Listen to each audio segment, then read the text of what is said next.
কুপিয়ে একের পর এক আঘাত করে তাকে শেষ পর্যন্ত মেরে ফেলা হয়েছে। তার রক্তের স্রোত পানির মতো প্রবাহিত হয়েছে। সবকিছু কিন্তু আপনারা লক্ষ্য করেছেন।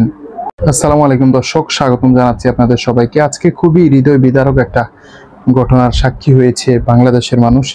আপনারা সকলে অবগত আছেন বা আপনারা সোশ্যাল মিডিয়ার কল্যাণে অবশ্যই দেখেছেন যে বাংলাদেশের চকবাজারে, ঢাকার চকবাজারে একজন ব্যবসায়ীকে কি নির্মমভাবে চাঁদার জন্য মেরে ফেলা হয়েছে। 4 থেকে 5 জন মানুষ নৃশংসভাবে কুপিয়ে একের পর এক আঘাত করে তাকে শেষ পর্যন্ত মেরে ফেলা হয়েছে। তার রক্তের স্রোত পানির মতো প্রবাহিত হয়েছে। সবকিছু কিন্তু আপনারা লক্ষ্য করেছেন।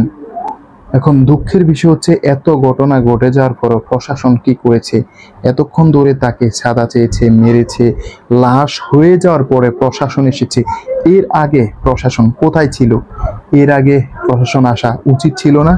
আরেকটা কথা, বাংলাদেশে শেখ হাসিনার পতন হওয়ার পর বাংলাদেশটা তো সোনার বাংলাদেশে পরিণত হওয়ার কথা, অথচ এই বাংলাদেশটা এখন সন্ত্রাসীদের স্বর্গরাজ্যে পরিণত হয়েছে।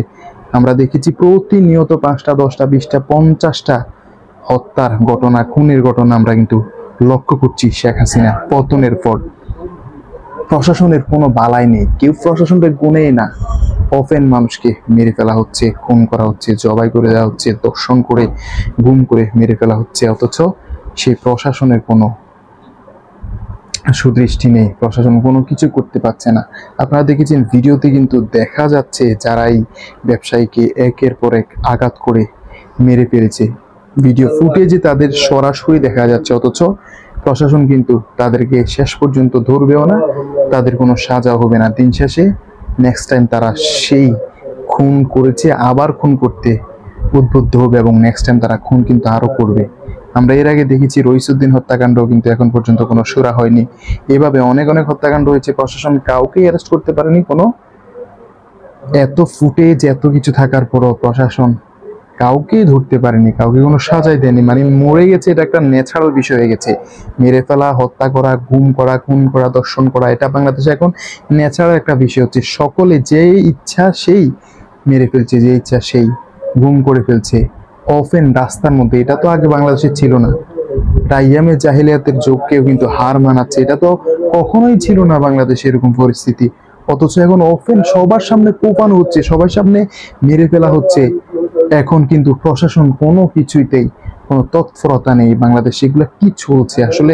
শেষ পর্যন্ত দেশটার পরিণতি কি সেই 1400 বছর আগে, সেই 1500, 2000 বছর আগে সেই আইয়ামে জাহিলিয়াতের যুগের মতো হয় কিনা, এটা কিন্তু চিন্তার বিষয় দর্শক। খুবই দুঃখজনক বিষয়। সামান্য চাঁদার জন্য মেরে ফেলা হয়েছে, তাও কতটা নৃশংসভাবে একজন ব্যবসায়ীকে এইভাবে মেরে রাস্তায় ফেলে দেওয়া হয়েছে। আশেপাশে মানুষজন তাকে দেখছে, কেউ কিন্তু কোনো প্রতিবাদ করছে না। এটা এর চেয়ে বড় দুঃখজনক বিষয়। এতগুলো মানুষ দেখছে কিন্তু কেউ ধরছে না, কিংবা কেউ কোনো ধরনের বাধা বিপত্তি করছে না। তারা তাদের নিজের মতো করে তাকে মেরে ফেলেছে। দর্শক, বাংলাদেশের শেষ পরিণতি কি হতে পারে? খুব ভয়াবহ পরিস্থিতির মধ্যে কিন্তু আছে বাংলাদেশ। শেষ পর্যন্ত আইয়ামে জাহিলিয়াতের যুগের মতো হয়ে যাবে। দর্শক, আপনার কি মনে হয়, কেমন মনে হয়? সকলেই কমেন্ট করবেন এবং সকলে ভিডিওটি শেয়ার করে দিবেন। ধন্যবাদ।